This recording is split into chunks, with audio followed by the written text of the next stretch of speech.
On raconte que la forêt de Karzoul ne figure sur aucune carte. Elle apparaît seulement à ceux qu'elle choisit et personne n'en revient jamais pour la localiser. La forêt est vivante, affamée et surtout eau consciente. Karzoul n'est pas une forêt ordinaire. Ces arbres géants ont des troncs crevassés comme des bouches béantes. Leurs branches, longues comme des serpents, se tordent, grincent, se déplacent lorsque personne ne regarde. Elles chuchotent entre elles dans une langue oubliée un murmure qui ressemble à des larmes, des cris étouffés et des crocs qui grincent. Les feuilles vibrent même lorsqu'il n'y a pas de vent, car même l'air de cette forêt est dangereux.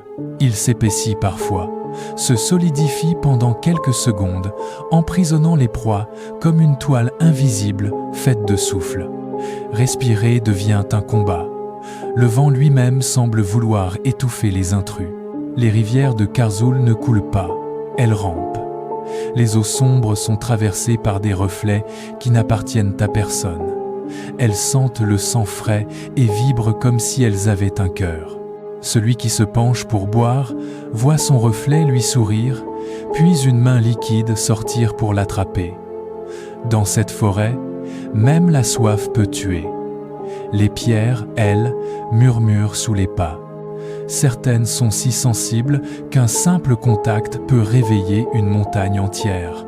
D'autres se fissurent comme des coquilles pour laisser surgir des créatures faites de minéraux vivants. Des golems aux yeux creux qui craquent et s'effritent en avançant. Le sol lui-même tente parfois d'engloutir les voyageurs dans des mares de terre mouvantes. La forêt n'aime pas les étrangers et elle a ses propres soldats.